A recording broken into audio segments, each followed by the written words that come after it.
ate at kuya sa maybe kaya lang baka ma-copyright ako, maybe I can find a video ha, sandali. Dahil sa nangyaring skandalo na ang isang artista ng GMA7 na ang pangalan ay Rob. Open na ako ng video mga ate at kuya, hold on. Ay pa, Pokemon. Hirap naman. Ay! Tinype ko ang pangalan, yun ang mga lumabas agad. Oh, dali ha, pakita ko sa inyo. Naghahanap kasi ako ng video. And delikado dito ang jowa ni Anis. Ano ba? Ay, ba't ganyan? Ang hirap naman mag-search. Oh, nag-type ako ng pangalan, yan ang lumabas.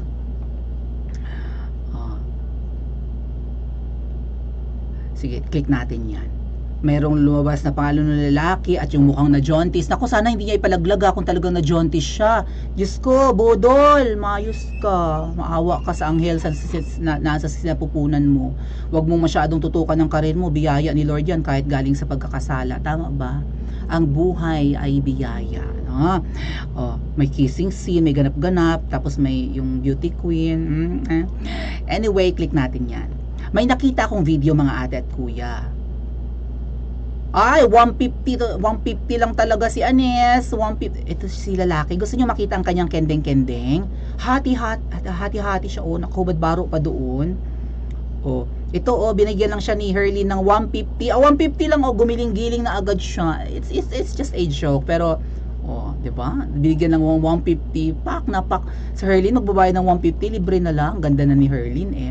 Pero mga ate at kuya, may nakita akong video na sa tingin ko delikado ang jowa ni Sandro. Charot, hanapin ko lang yung picture ni Sandro at ni ano ha. Teka lang. Ay, teka, saan ko ba? Hanapin ko. Type ko sa Facebook na lang. Sa Facebook tayo maghanap. Dali. Okay. Para lang nakikita niyo yung aking mga ginagawa din eh. Ayan yan. Sandro. Ano pangalan ng girlfriend niya mga ate at kuya? Paki-comment sa comment section. Alexa. Rumored girlfriend. Hindi pa naman inaamin. Deny to that yung mga parang artista eh. Miro, Singapore.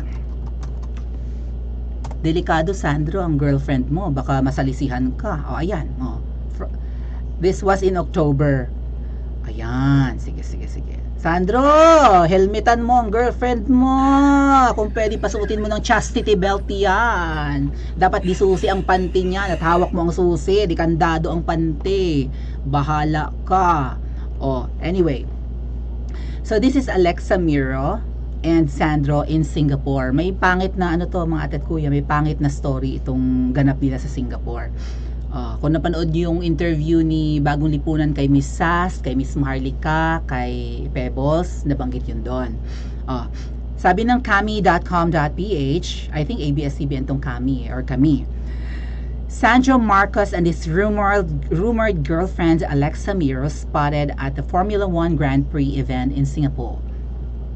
Ito ay sa Singapore, sa karera. Ang tatay ni Sandro, ayun nasa sulok, mahilig manood ng kawewa. 'Di ba? Siguro hindi lang niya tinunoy ang panonood niya ng Formula 1 sa Dubai ba yan at saka sa Anemica dahil siguro nahiya na rin. Parang di siya tumuloy ng panonood, no? Sandro flew with his parents, President Kinemi Latik and the First Lady Kinembot Latik to watch the racing event during the weekends. You know what? Kung bakit hindi maganda 'di ba? Itong ganap nila, it leaves a bad taste in the mouth, sabi nga natin. Dahil sinikreto daw ito according sa interview ni, 'di ba, ni Bagong Lipunan kina Miss Marla. Ito daw yung parang naging fallback ni Sas or ano ni fallback. Dito daw tinabangan si Sas kay Kuting talaga.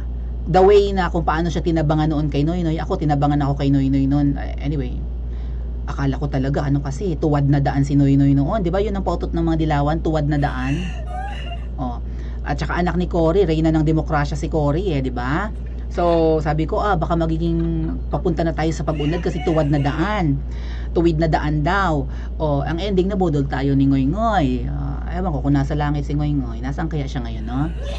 Ang alam ko, pagala-gala ang kaluluwa ni Ngoy-Ngoy dyan ngayon sa palasyo. Kasi talagang the happiest moments of his life yata ay nandyan sa palasyo, di ba? Tinuring kasing hari si Noynoy din, syempre naging Pangulo ng Pilipinas. So sabi po ng psychic na kaibigan ko, itago na lang natin sa pangalang Nikita J. Flex.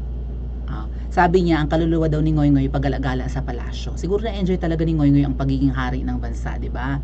When he was the president, di ba? He was pampered, ganyan-ganyan. And then after naging presidente at naging sakitin hanggang sa matuluyang mawala, parang itchapwera na si Ngoy-Ngoy. In fact, namatay siyang mag-isa. Tama? Anyway, going back, where was I? Sabi ni Sas, itong pagpunta sa Singapore, nilihim. Kasi hindi naman to official visit or hindi naman importante. Ang naging palusot na lang noon ni amoy kulob sa palasyo. 'Di ba mayroon yung amoy kulob diyan, may bukangkang din. O grupo yan nila. Sila yung mga parang 'di ba?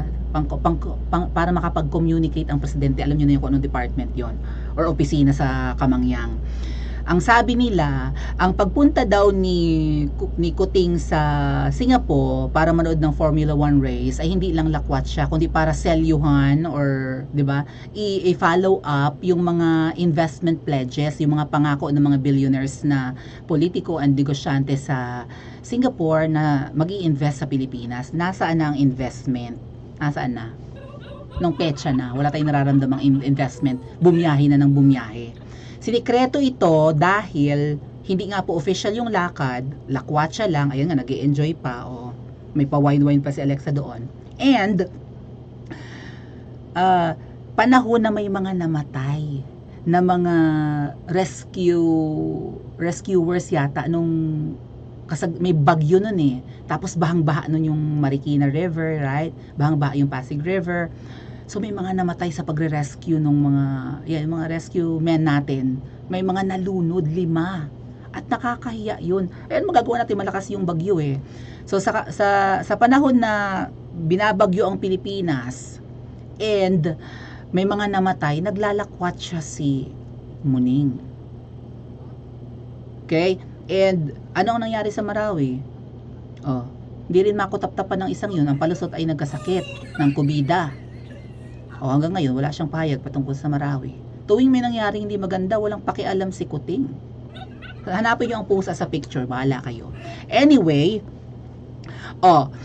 so, rumored girlfriend. Ngayon, Sandro, dinidinay mo ba to? Pero dun sa video mo na nakunan sa Cavite, ang sabi nung asawa ni Bong Revilla na si Ma'am Lani Mercado, "Oy, Sandro, taga-amin pala ang girlfriend mo."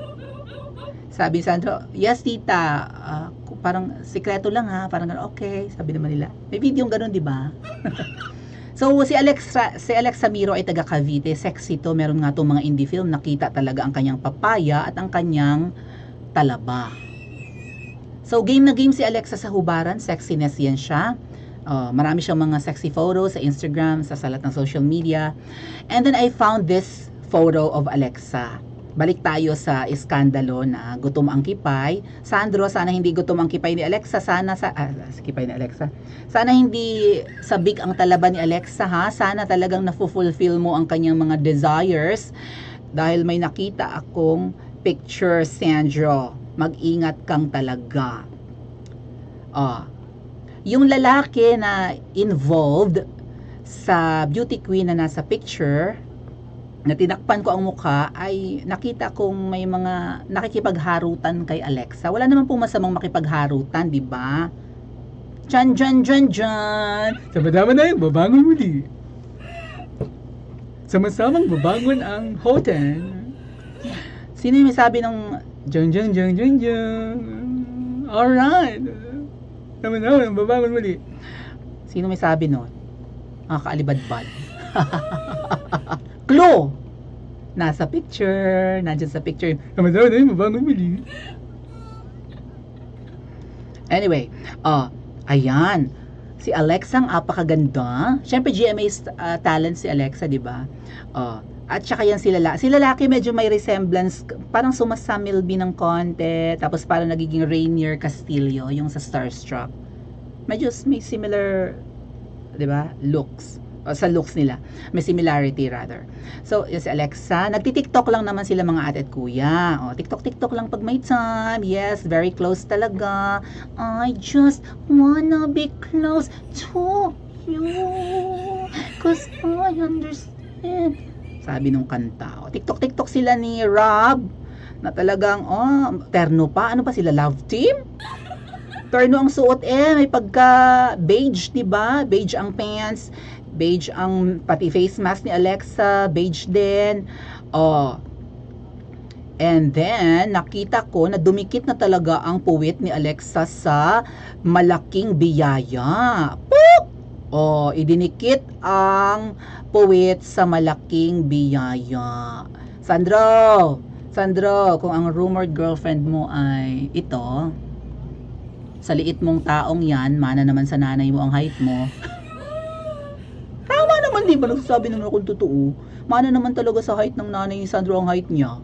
Kasi si Kuting kasi mga 5'7", 5'8" yan, matangkad namang konti.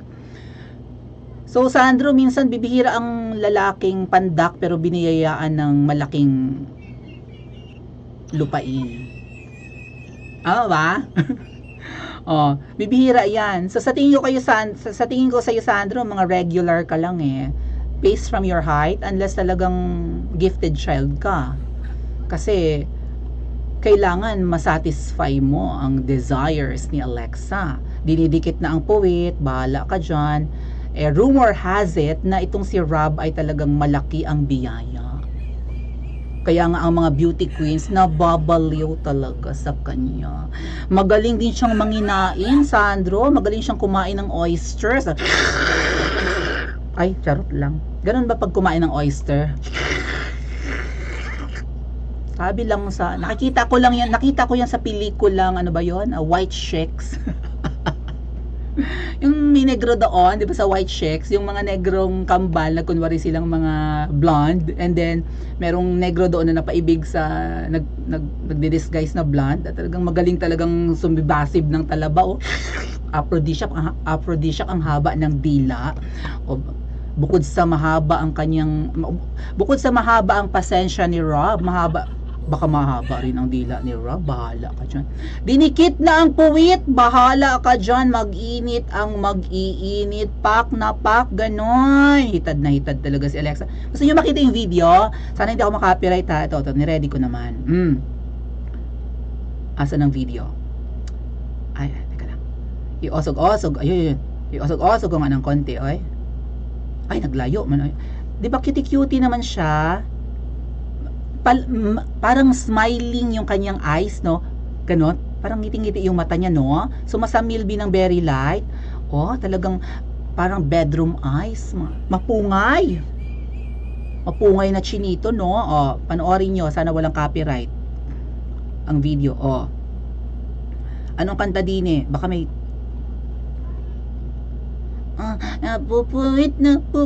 napupuit sa kaiisip sa imo. Ay, iba palang kanta yun. Napupuit sa kakaisip sa imo. Sabi nung dinikit na, Sandro, dinikit na, gumiling, pak isa pa nga, night and morning, ay, day and night till morning, keep with me in the moment. I let you know that. Why don't you say so? Didn't even notice the punches start. Wala na, Sandro, dinikit na ang puwit. Bahala ka. Sorry naman, Sandro. Sabi ni Kuya Rainier, baka toothpick lang ang iyo. Bahala ka dyan na helmetan mo ang girlfriend mo, Sandro. Ma'am She, yung kasama nyo sa picture. Yung katabi mo, Ma'am Shi. Diyos ko, Ma'am Shi, para kang binayo dyan. Bug! Napunggok si Ma'am Shi sa tangkad ni Beauty Queen. Ma'am Shi, yung katabi mong Beauty Queen na involved sa lalaking ito. Tapos, ang magiging hipag mo, yung kerengkeng, Ma'am Shi. Bala ka dyan. Ako'y gandang, actually mga atat ko'y gandang-ganda ako kay Alexa. Kaya lang sexy din siya. So, swerte na rin ni Sandro kung mapangasawa niya to, no? Actually, swerte na si Sandro. Malalahian lalo sila ng magagandang lahi. Tama ba? Kaya lang baka pwedeng helmetan mo, Sandro, at ang panty dapat niyan di kadena, di kandado, balak. Delikado si Sandro, baka magaya ka sa politiko na bahala ka dyan. Agree ba kayo mga ate at kuya? Pa-comment nga po sa comment section at mag-like and subscribe din po kayo.